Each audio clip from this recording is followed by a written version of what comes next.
These are all frictions that people face in their more daily life. And Bitcoin comes along, and Bitcoin is money that can't be debased, money that flows across borders, money that is very hard to censor. There's a high cost to trying to censor the network. And so that's all it is. And people are kind of like, they're so ingrained in the current system, they can't see why that would be valuable to people. And it's money that's portable. You can bring it with you around the world. You can self-custody it. No centralized entity can debase it. And if people want to, if you're doing something illegal, law enforcement can still extend resources to stop you from what you're doing, but the burden lies on them to expend resources to get you to stop. They can't just freeze your money arbitrarily outside of the rule of law and ask questions later. It kind of shifts power back closer to the people, that they still have. Lyn Alden is a voice of clarity in the increasingly confusing world of finance, and she is more than simply another macro strategist. With a background that combines engineering and finance, she approaches everything from Bitcoin to monetary policy with a distinct data-driven perspective. She stands out, though, not only for her insight, but also for her conviction. Lyn Alden has established herself as a reliable figure in both conventional finance and the Bitcoin community by promoting solid money, prudent investing, and financial stability. Whether she is dissecting the Fed's balance sheet or elucidating the worldwide significance of Bitcoin, her thoughts are straightforward and understandable. If you're intrigued by bold predictions and deep financial insights, make sure to like this video, subscribe to the channel, and turn on notifications for more engaging content. Thank you for your support and enjoy the video. So there's 160 different currency arcades out there. There's a handful of monies like gold and dollars that can kind of flow between them and get recognized as money in every arcade. And Bitcoin is quickly becoming another one of those, and probably over time the best one.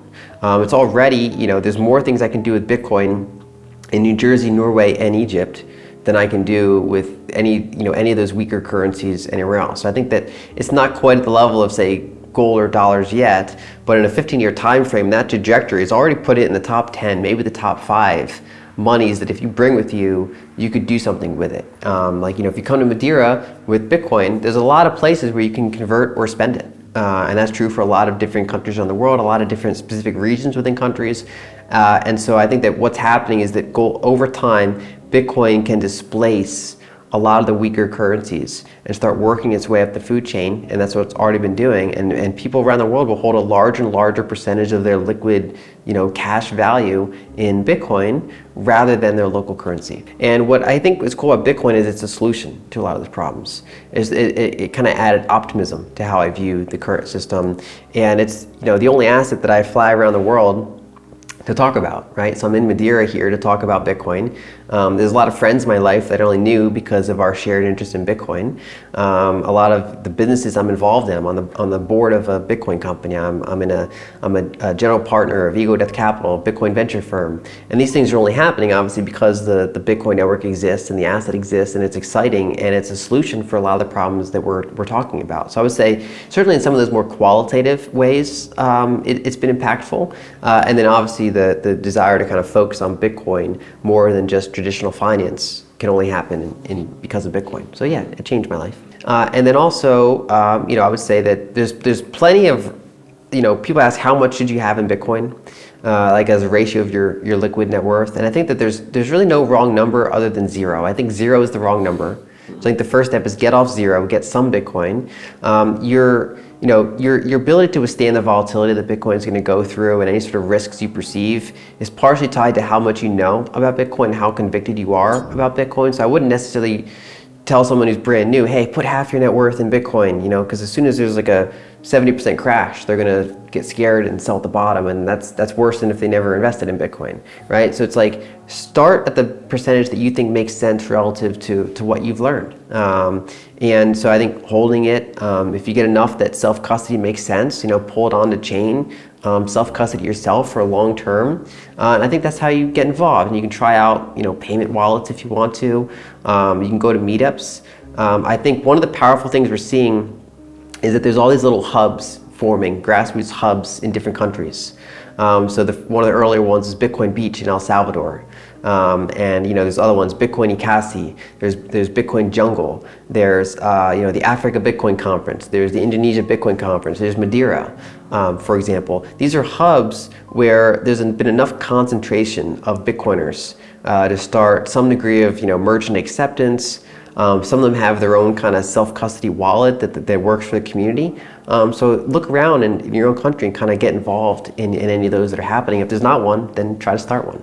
But I think in either way, once you have encryption at this level, once you have bandwidth at this level, something starts to emerge. And what we saw in Bitcoin history was, pre-Bitcoin, David Chaum in the early 1980s published literature on how to do decentralized ledgers or databases. That was kind of the precursor to Bitcoin. Then we saw proof of work and Hashcash get invented. Then we saw reusable proof of work tokens they were almost Bitcoin, but they were reliant on a centralized server. And then they figure out, Satoshi figured out how to break this up, how to distribute this, how to have a control loop to take into account faster processing time.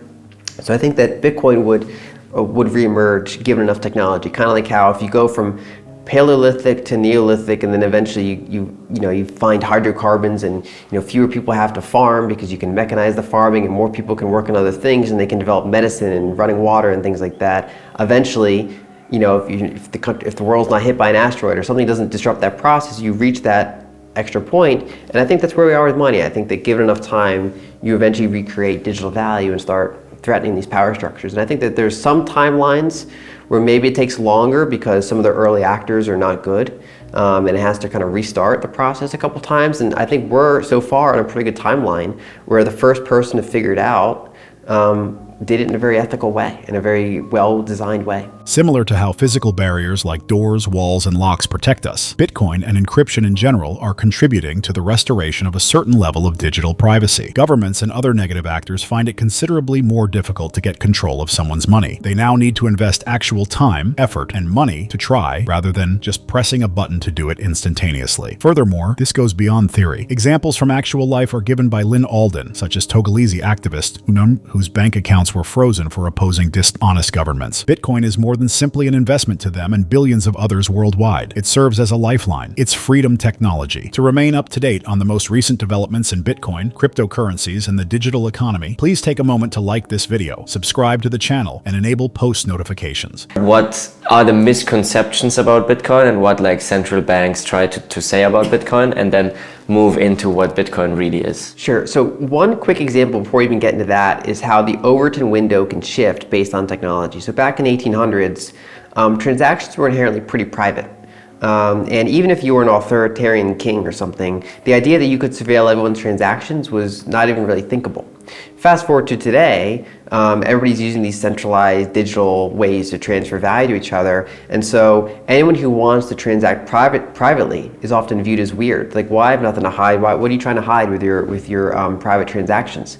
And yet, that's just the default has shifted, even though the need for privacy has not really shifted.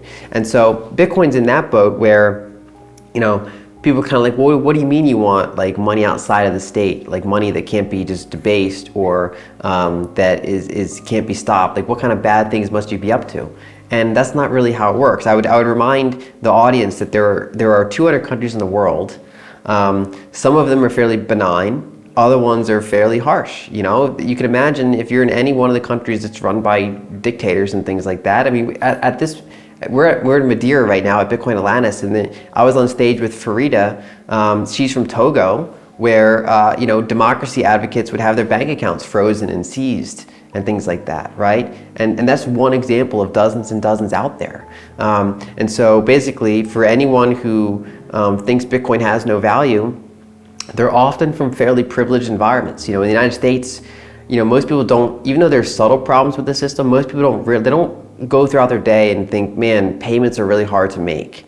And for savings, they can plow money into the S&P 500, right? Whereas in many countries in the world, they don't have that. Their money debases more quickly. There's 40 currencies in Africa, over 40 currencies. Imagine the friction of trying to do trade across 40 different currencies. Latin America has 30 plus different currencies. These are all frictions that people face in their more daily life. And Bitcoin comes along, and Bitcoin is money that can't be debased, money that flows across borders, money that is very hard to censor. There's a high cost to trying to censor the network.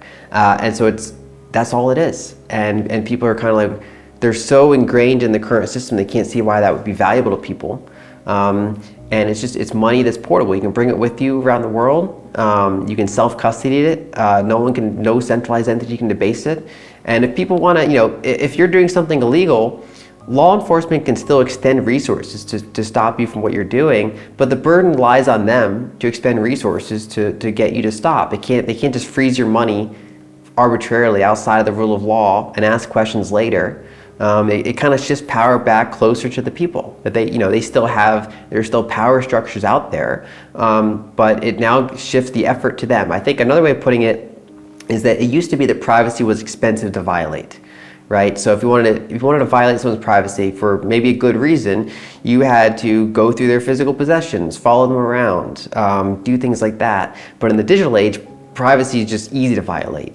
Big databases can just collect any information they want. They can organize it with AI, and the default is not to be private.